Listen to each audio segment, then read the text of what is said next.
I stand frozen in the hallway, my hand still gripping the brass doorknob, as Marcus's words slice through the thin wall between us. Emily, sweetheart, you have to understand. Your mother isn't equipped to handle what's coming. It's better this way.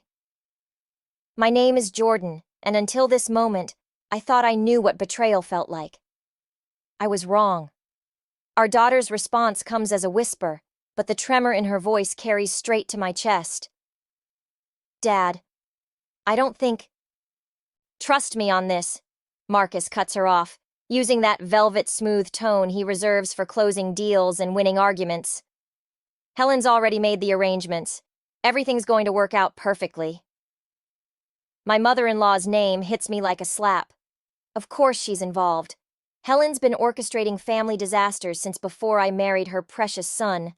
The difference is, this time, they're including my 16-year-old daughter in whatever scheme they're plotting. I should burst through that door. Demand answers. Scream until the carefully arranged photos on our hallway walls shake loose and shatter. Instead, I force myself to breathe slowly, counting each inhale like I used to count contractions when Emily was born. 1, 2, 3. What about the party next weekend?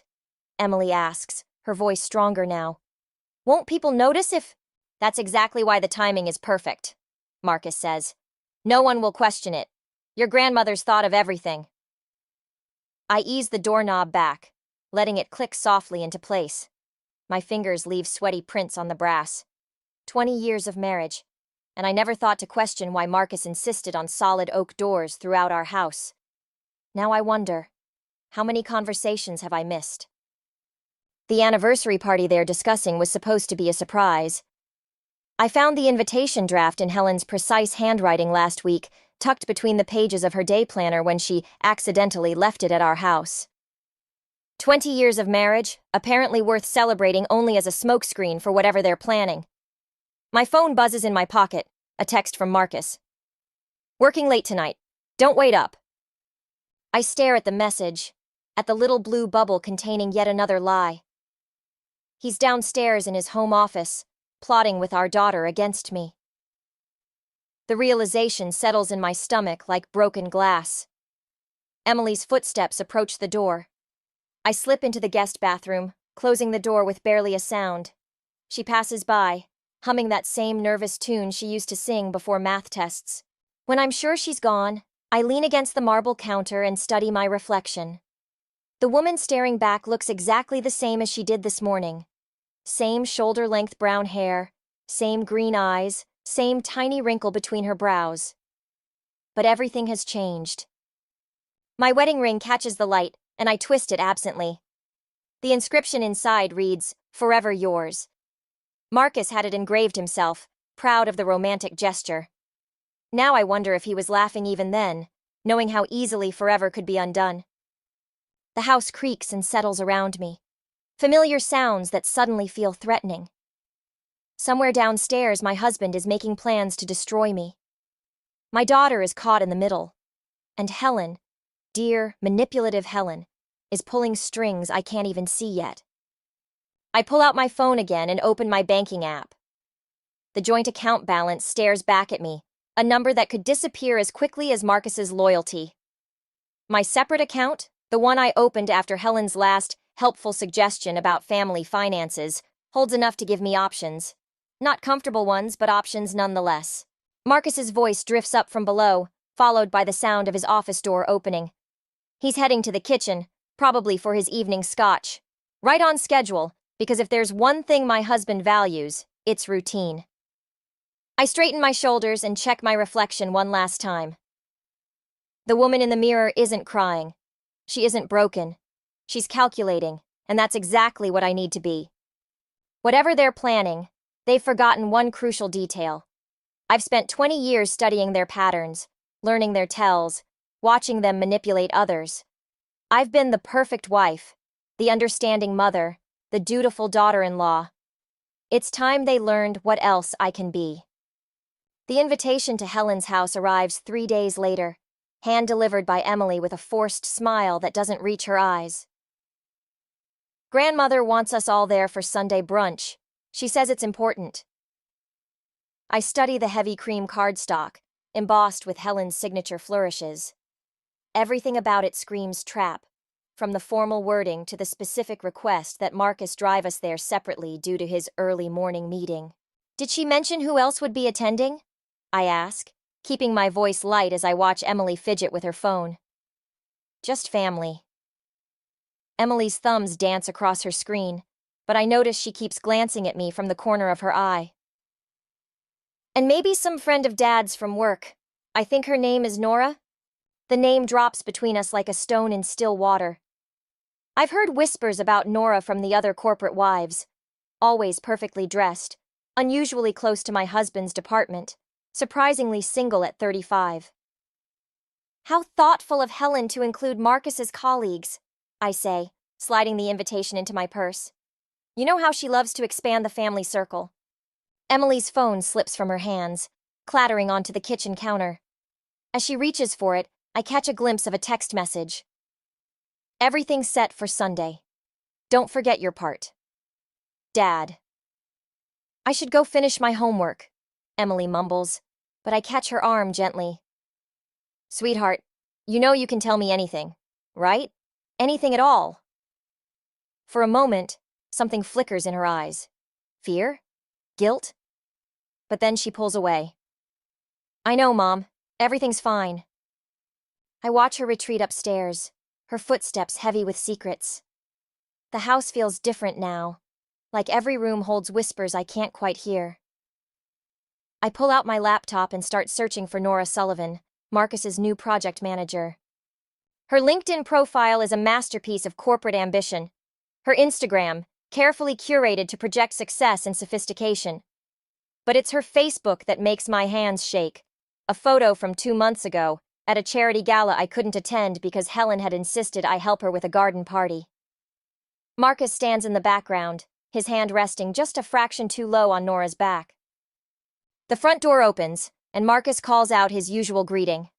I close the laptop as he enters the kitchen, straightening his tie with that familiar gesture that used to make my heart skip. Helen's invited us to brunch, I say, watching his reflection in the window above the sink. Oh? His voice is perfectly neutral, but his fingers pause on his tie. Sunday, I assume? She's invited Nora Sullivan too. Your new project manager? The silence stretches for 3 heartbeats before he responds. Helen's always networking. You know how she is. I turn to face him, leaning against the counter. Actually, I've been thinking about networks lately. Connections. Patterns. I gesture to the wine rack where an unopened bottle of his favorite scotch sits. Would you like a drink while we discuss it? Marcus's smile doesn't waver, but something shifts in his eyes. Rain check? I have calls to make before dinner. He retreats to his office, leaving me alone with the evening shadows stretching across our kitchen floor. I pull out my phone and send a text to my old college roommate, now a private investigator. Remember when you said you owed me a favor? Upstairs, I hear Emily's door open and close, followed by the murmur of her voice, probably updating Helen or Marcus about our conversation. My daughter, the reluctant spy in her own home. I pour myself a glass of wine and start making dinner, playing the role of oblivious wife one last time. Sunday is 4 days away. By then, I'll know exactly what they're planning. And more importantly, I'll be ready with plans of my own. The chicken sizzles in the pan as I add herbs and spices with precise measurements. Helen taught me this recipe years ago, along with an unintended lesson. The perfect blend of ingredients can mask almost any bitter taste. I wonder if she remembers that conversation as she orchestrates her latest family recipe for disaster. I smile, adding just a touch more pepper to the sauce. Let them think they're the only ones who know how to prepare a Sunday surprise. Sunday arrives with the weight of an executioner's axe. I park my car at the end of Helen's circular driveway, noting Marcus's BMW already present, along with an unfamiliar silver Audi. Nora's, no doubt. The front door opens before I reach it. Helen stands there in pearls and perfect posture, her smile sharp as broken glass. Darling, you're late. Traffic, I lie, watching her eyes narrow at my casual outfit, jeans and a sweater instead of her expected Sunday best. Emily arrived with Marcus? Hours ago. We've been having such a lovely chat about her future. I follow Helen through her mansion, past photographs chronicling Marcus's life. My presence in these frames diminishes over the years until I disappear entirely in the newest editions. The message couldn't be clearer if she'd painted it on the walls. Voices drift from her sunroom. Marcus's low laugh, Emily's forced giggle, and a woman's musical response that makes my skin crawl. I pause at the doorway, taking in the scene. Marcus and Nora seated close together on the antique love seat, Emily perched uncomfortably on an ottoman, all three bent over what appears to be legal documents. "Mom!" Emily jumps up, knocking over her orange juice. The liquid spreads across what I recognize as power of attorney papers. "Oh dear!" Helen tuts, but I catch the flash of satisfaction in her eyes. "Emily, help me fetch some towels." "I've got it," I say, moving toward the spill, but Marcus intervenes. "Emily, go with your grandmother." His tone brooks no argument. Our daughter hesitates, then follows Helen from the room, leaving me with my husband and his mistress. Nora rises gracefully, extending her hand. "We finally meet. I've heard so much about you." I ignore her hand, focusing instead on the papers Marcus is hastily gathering. "Power of attorney? That's an interesting choice for Sunday brunch reading." "It's not what you think," Marcus starts, but I cut him off. "Really? Because I think you're planning to have me declared mentally unfit. I think Helen's been documenting my erratic behavior for months, and I think—" I pull out my phone, displaying the email I received last night from my PI friend. "That Nora here has experience with this exact scenario at her last two companies." The color drains from Nora's face. Marcus stands, moving between us. "Jordan, you're proving our point. These paranoid accusations, save it." I toss a USB drive onto the coffee table. That contains everything.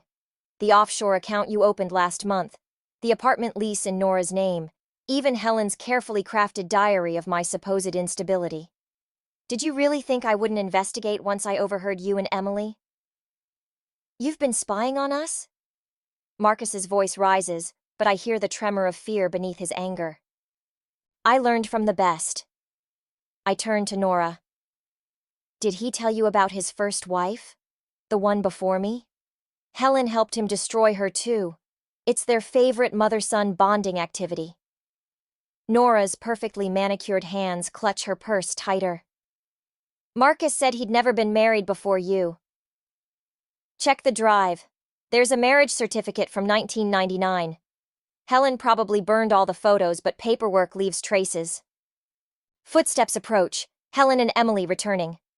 I grab the USB drive before Marcus can reach it. "One copy of many. Touch me, try to discredit me, or come near Emily, and everything goes public. Your choice." Helen enters, arms full of towels, but stops short at the tension in the room. "Is everything all right?" "Perfect," I say, watching Marcus's jaw clench. "Emily, grab your things. We're leaving." "She's not going anywhere," Helen snaps, but Emily's already moving toward me. "Actually, grandmother, I am." Emily pulls out her phone, displaying the screen. "I've been recording everything. Every meeting, every plan, every time you and Dad talked about framing Mom. I won't let you destroy her like you did Dad's first wife." The towels drop from Helen's arms. Marcus sinks back onto the love seat, head in his hands. Nora edges toward the door, her illusions of a perfect future crumbling visibly. I place my hand on Emily's shoulder, feeling her trembling beneath her brave facade. "We'll be in touch through our lawyers. Oh, and Helen, you might want to cancel that anniversary party. I don't think we have much to celebrate anymore." We walk out together, mother and daughter, leaving behind the ruins of carefully laid plans and the sounds of Helen's rage echoing through her perfect home. In the car, Emily finally breaks down, tears streaming down her face. "I'm so sorry, Mom. I should have told you sooner." I squeeze her hand, my heart swelling with pride and pain. You told me when it mattered most. That's what counts. The lawyer's office feels too small for the weight of what Emily's showing me. Her hands shake as she pulls up video after video on her phone. Conversations between Marcus and Helen, whispered plans in the kitchen, late-night meetings with Nora where they discussed my deteriorating mental state. I started recording everything after I heard them talking about mom number one, Emily says, her voice barely above a whisper. The way they discussed her, like she was just an inconvenience they'd handled. I watch Helen's face on the tiny screen, her perfectly lined lips forming words that turn my blood to ice. Marcus, darling, it worked perfectly last time. Jordan's even easier. She has actual anxiety medication we can use against her. The prescription bottles in my bathroom cabinet suddenly feel like loaded guns pointed at my head. I'd started taking them after Helen suggested I was struggling with empty nest syndrome when Emily started high school. There's more, Emily says, swiping to another video. This one shows Marcus in his home office, speaking to someone on speakerphone about offshore accounts and asset transfers. They've been moving money for months. Grandmother called it preventative measures. Our lawyer, Sarah Chen, takes rapid notes. The recordings are admissible, single-party consent state, but Marcus will claim Emily was coerced. I have texts too. Emily pulls up message threads. Dad thought I was helping them. He told me everything, thinking I was on their side. My throat tightens. Why didn't you tell me sooner? Emily's face crumples. Because at first I believed them. They said you were sick, that you needed help. Grandmother showed me articles about children who ignored the signs of their parents' mental illness. She made it sound like we were saving you. The betrayal stings, but beneath it, I recognize Helen's expert manipulation. She'd nearly convinced me I was unstable too, until I overheard that conversation. Sarah's phone buzzes, a text from her paralegal. Her expression shifts as she reads it. Marcus just filed for emergency custody of Emily, citing parental alienation and psychological manipulation by Jordan. What? Emily's phone clatters to the desk. He can't. He can try, Sarah says grimly. And Helen submitted a sworn statement about witnessing disturbing behavior from Jordan over the past year. My hands curl into fists. They're moving faster than we expected. Because of this. Sarah turns her laptop toward us, displaying a news article. The headline makes my stomach lurch. Tech CEO's wife found dead after mental health struggle. 20 years later, questions remain. Mom number one, Emily whispers. Catherine Mills, I read. Cause of death. Apparent suicide during a mental health crisis. No investigation. The article is dated yesterday. Helen's warning shot, Sarah says. She's reminding you what happened to the last wife who caused problems. Emily grabs my arm. Mom, I have one more recording, from last week. I didn't want to show you because... She pulls up the video with trembling fingers. Marcus and Helen appear, but it's Nora's voice that cuts through the room. Catherine didn't kill herself. We all know that. And if Jordan pushes too hard... The video ends with Helen's cold laugh. Sarah's already reaching for her phone. I'm calling in some favors at the DA's office. This changes everything. I stare at Emily's phone, at the frozen image of my husband calmly discussing his first wife's death. They're not just trying to discredit me. They're warning me to back off or... Mom. Emily's voice cracks. What do we do? I think of the prescription bottles, carefully counted and documented by Helen. The offshore accounts in Marcus's name. The power of attorney papers, ready to declare me incompetent. They've built their cage piece by piece, expecting me to walk right in. Sarah, I say, my voice steadier than I feel. How quickly can you get a judge to hear these recordings? By tomorrow morning. But Jordan, it's risky. If we move too fast. Catherine Mills waited too long. I pull Emily close, feeling her heartbeat race against my side. We're not making the same mistake. The office feels different now, not too small, but like a launching pad. Helen taught me years ago that the perfect recipe needs precise timing. I check my watch, counting down the hours until Marcus realizes his daughter isn't just recording their conversations. She's broadcasting them directly to our lawyers. Let them think they're the hunters. They forgot predators can become prey. The emergency custody hearing feels like a trap closing in. I sit ramrod straight as Marcus's lawyer paints me as an unstable mother, wielding Helen's carefully documented concerns like weapons.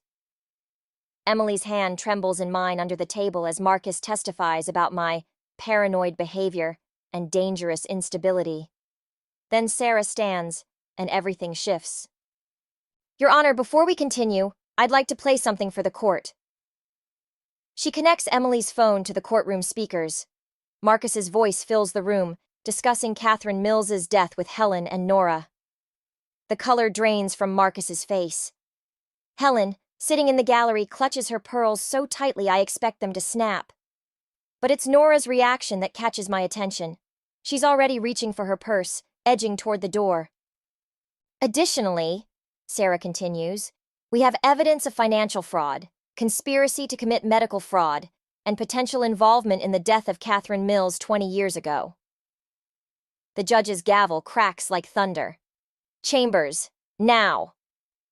As the lawyers follow the judge, Detective Rivera, my college roommate's contact, slips into the courtroom. She makes eye contact with me, then moves to block the exit Nora was eyeing. Helen leans forward, her whisper sharp as a blade. You stupid girl. You have no idea what you've started. I turn to face her fully. Actually, Helen, I learned from the best. You taught me everything about playing the long game, remember? Mom, Emily whispers urgently. Grandmother's texting someone. I catch Detective Rivera's eye again and nod slightly. She moves toward Helen just as the courtroom doors burst open. 2 more detectives enter, heading straight for Marcus. What is this? Marcus stands, his lawyer mask cracking. You can't... Marcus Sullivan, Detective Rivera reads from her phone. You're under arrest for conspiracy to commit fraud, financial crimes, and in connection with the death of Catherine Mills. The courtroom erupts. Helen launches into a performance of maternal distress that would win her an Oscar. Nora makes a break for the side door, but doesn't make it 3 steps before she's detained. And Marcus, my husband of 20 years, stares at me with such raw hatred that I finally see him clearly for the first time. Emily, he snarls, how could you do this to your own father? Our daughter stands, her voice stronger than I've ever heard it. How could you do this to Mom? To Catherine? To any of us? As they lead Marcus away, Helen suddenly changes tactics. Jordan, dear, surely we can discuss this. Think of the family name, the scandal. Think of Emily's future. I am thinking of Emily's future. I pull out my phone, displaying the screen. I'm also thinking about the recording I made last week, when you visited my house to check on my mental health. The one where you admitted everything about Catherine, thinking the medication you'd slipped into my tea had already taken effect. Helen's perfectly composed facade cracks. Behind her, Detective Rivera steps closer, handcuffs ready. You were supposed to be an easy target, Helen spits. Just like Catherine. Just take the pills, sign the papers, disappear quietly. Instead, I learned from watching you. I finish for her. Every manipulation, every careful plan, every detail documented. You taught me well, Helen. Too well. As they lead Helen away, Emily collapses into my arms, sobbing. The courtroom slowly empties around us, leaving behind the debris of our former life. Marcus's abandoned briefcase, Helen's dropped phone, Nora's designer scarf. Sarah returns, looking grim but satisfied. The judge has granted you full emergency custody. But Jordan, this is just the beginning. The investigation into Catherine's death will be brutal. They'll dig through everything. Let them dig. I stroke Emily's hair, feeling her tears soak through my blouse. We have nothing left to hide. The media's already outside, Sarah warns. This will be everywhere by tonight. I think of Catherine Mills, whose story was buried under carefully constructed lies. Of the life Marcus and Helen tried to steal from me. Of Emily, who was brave enough to expose it all. Good, I say, helping Emily to her feet. Let's give them something worth reporting. We walked toward the courtroom doors, toward the flashing cameras and shouted questions waiting outside. The truth is a weapon, I've learned. And sometimes, the best revenge is simply letting it be heard. The prison visiting room smells like desperation and cheap coffee. Marcus sits across from me, orange jumpsuit replacing his tailored suits, but his smile is unchanged. That same calculated charm that once made me feel special. You've made quite a mess of things, he says, as if we're discussing a spilled drink rather than destroyed lives. Helen's lawyer says she's willing to recant her statement about Catherine. We could still fix this, Jordan. I slide Catherine's autopsy photos across the table. Detective Rivera got them unsealed yesterday. Like you fixed this? His smile doesn't waver, but his fingers twitch. Accidents happen. People get confused, take too many pills. Catherine was unstable. Like I was becoming unstable? I keep my voice steady, though my heart pounds. Those anxiety medications Helen kept pushing, they found the same ones in Catherine's system. You're making dangerous accusations. He leans forward, dropping his voice. Think about Emily's future, her father in prison, her grandmother facing charges. It'll follow her forever. The door behind me opens. I don't need to turn to know it's Nora. I requested this meeting time specifically. Marcus's face shifts subtly as she sits beside me. Hello, darling, she says. And for once, her perfect poise is gone. Surprise. Marcus's mask cracks. What are you doing? Telling the truth. Nora pulls out a USB drive. About Catherine. About the other women before Jordan. About everything. You don't know anything, Marcus snaps, but I see the fear now. I know Helen kept records, Nora says. Insurance, she called it. Against the day you might turn on her. I found them when she asked me to retrieve some papers from her safe. My phone buzzes. A text from Sarah. Helen talking. Deal in works. Stand firm. But Marcus isn't finished. He turns to me, eyes suddenly soft. Jordan, think about what you're doing. Emily needs her father. You've made your point. Emily needs the truth. I cut him off. She deserves to know who her father really is. Then tell her how her mother destroyed our family out of paranoid delusions. His voice rises. Tell her how you manipulated her into betraying me. Actually, Nora interrupts. I already told her about Ashley. The name hits Marcus like a physical blow. I watch confusion cross his face, then understanding, then rage. Ashley? I ask, though I suspect I know. The woman between Catherine and you, Nora explains, never taking her eyes off Marcus. She disappeared before the wedding. Helen said she had a nervous breakdown, moved abroad. Sound familiar? Marcus lunges across the table. I jerk back, but he's not reaching for me. He's grabbing for Nora's USB drive. Guards rush in as Nora scrambles away. In the chaos, Marcus manages to whisper in my ear, check Emily's water bottle. Helen always believes in backup plans. My blood turns to ice. I run from the visiting room, ignoring the shouts behind me. My phone's already at my ear as I sprint to my car. Emily? My voice shakes. Where are you? At practice. Mom, what's wrong? Don't drink anything Helen gave you. Nothing from your water bottle, nothing at all. I'm coming to get you. Mom, I already... Emily's voice slurs slightly. I feel kind of weird. Stay where you are. I'm breaking speed limits, running red lights. Get your coach. Call an ambulance. My phone buzzes with another text from Sarah. Helen confessed to everything. Taking deal now. Too late. It's all too late. Helen's final revenge, using my own daughter against me, just like she used Catherine's death to control Marcus. The perfect recipe for destruction, served cold and calculated. I hear Emily's coach shouting in the background, the sound of something falling. "Mom," Emily whispers. "I'm scared." "Stay with me, baby. I'm almost there." Tears blur my vision as I race through traffic. "Just stay with me." The sound of sirens fills the air. Ahead of me, heading toward the school. I pray they'll reach her in time.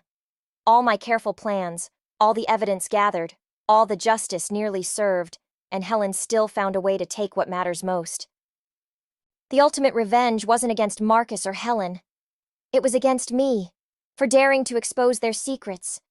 And Emily's paying the price. The hospital corridor stretches endlessly before me as I run alongside Emily's gurney. Her hand feels cold in mine, her breathing shallow. Behind us, I hear Detective Rivera questioning Helen, who arrived at the school moments after the ambulance. "It was just tea," Helen protests, her voice carrying that perfect note of grandmotherly concern. "How could I have known?" Emily's fingers twitch in mine. Her eyes flutter open, unfocused but fighting. "Mom, the recording." "Save your strength," I whisper, but she shakes her head weakly. "Phone? Today's recording." The doctors push through double doors, forcing me to let go. As they wheel Emily away, I pull out her phone with trembling hands. There's a new audio file from this morning, time-stamped just before practice. Helen's voice fills my earbuds. "Here, darling, I brought your favorite tea. We should talk about your mother, what she's doing to this family." Emily's response is clear, strong. "Actually, grandmother, let's talk about what you did to Ashley." A pause, then Helen's sharp intake of breath. "What did you say?" "I found her, you know, living in Montreal. She told me everything, how you poisoned her slowly, made everyone think she was crazy. Just like Catherine. Just like you're trying to do to Mom." "Emily, dear, you're confused." "No, I'm not. That's why I didn't drink the tea. I poured it into my water bottle instead. The one I gave to the police 10 minutes ago." The recording ends. I look up to find Detective Rivera watching me, her expression grim. "Helen didn't know," she says quietly. "Emily outsmarted her, but Helen had already poisoned the water bottle earlier." My legs give out, and I slide down the wall. She was always one step ahead. "Not anymore." Rivera holds up her phone. "Emily sent copies of everything to my office this morning, including chemical analysis of all her previous tea parties with Helen. She's been collecting evidence for months." The emergency room doors burst open. Marcus appears, somehow out on bail, with Nora close behind clutching a familiar-looking journal.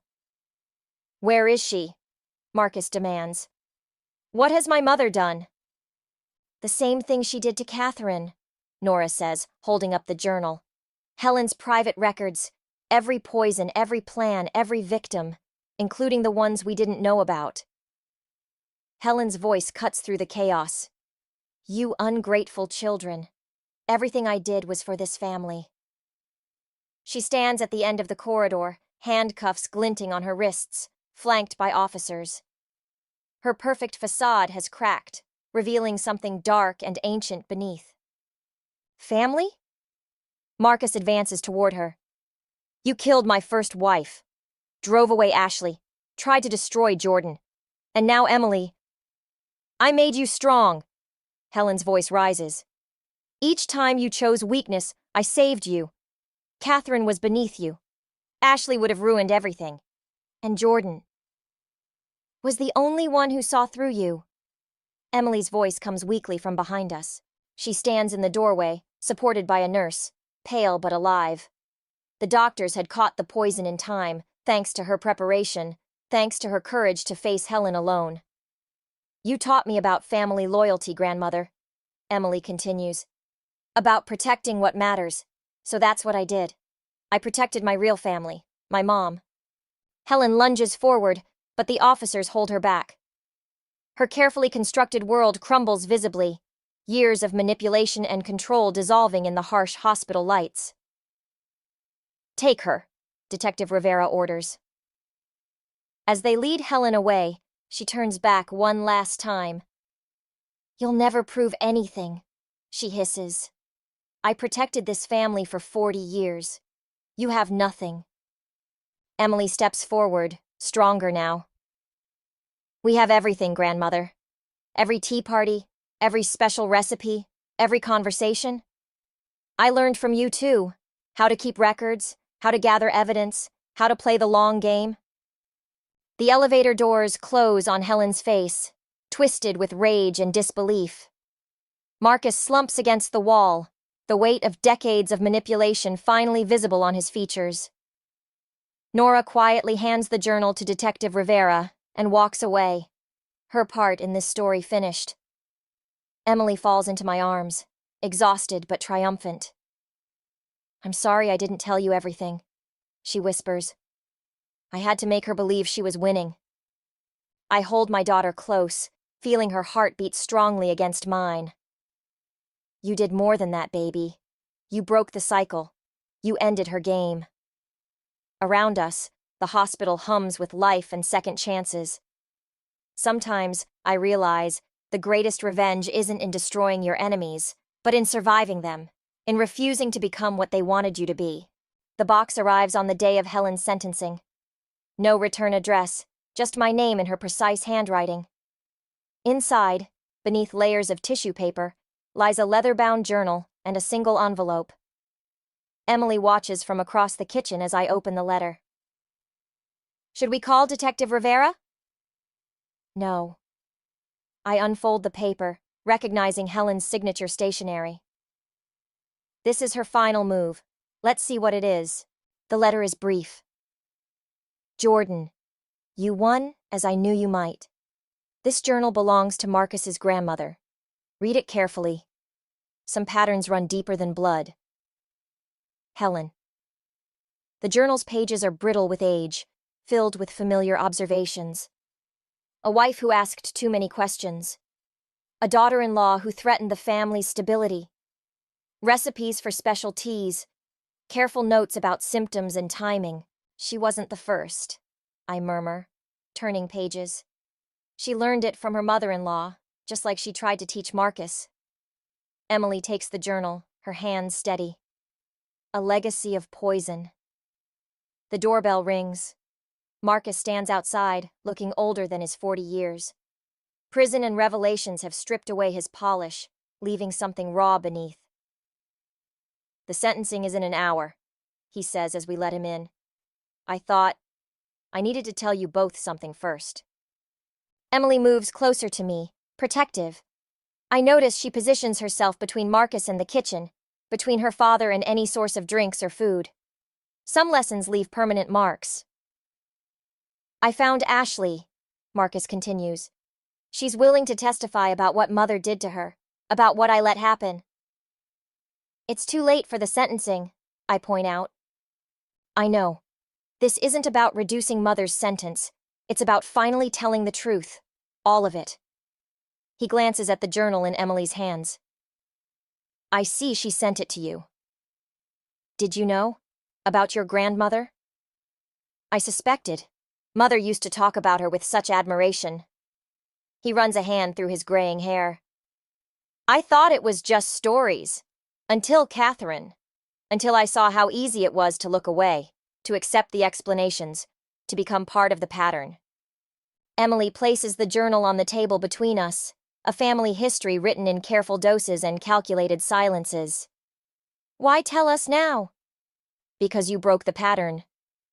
Marcus looks at our daughter with something like awe. You saw the truth and chose differently.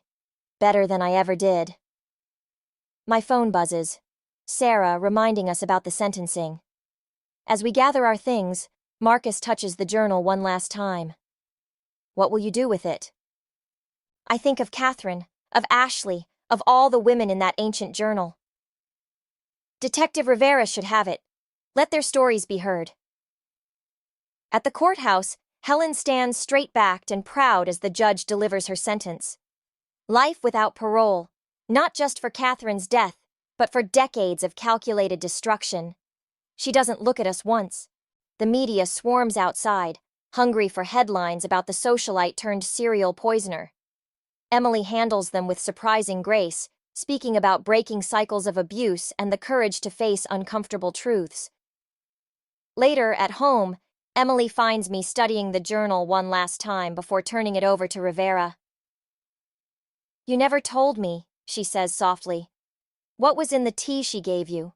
The one you pretended to drink?" "Nothing." I close the journal. "She was testing me, seeing if I trusted her. Every poison started with trust." Emily sits beside me, her head on my shoulder like when she was small. "Do you think we'll ever understand why she did it? Why any of them did?" Through the window, I watch the sun set on our changed world. Somewhere, Catherine's family is finally getting answers. Ashley is speaking her truth. And Helen sits in a cell, her carefully constructed legacy dismantled by the very lessons she taught too well. "Understanding isn't always the point," I tell Emily. "Sometimes surviving is enough. Sometimes breaking the pattern matters more than knowing why it started." We sit together in the growing darkness, mother and daughter, writing a new chapter in an old story. Not all poison leaves visible traces, and not all antidotes come in bottles. Sometimes the cure is simply choosing to see clearly, to speak truthfully, to love fiercely enough to change the ending.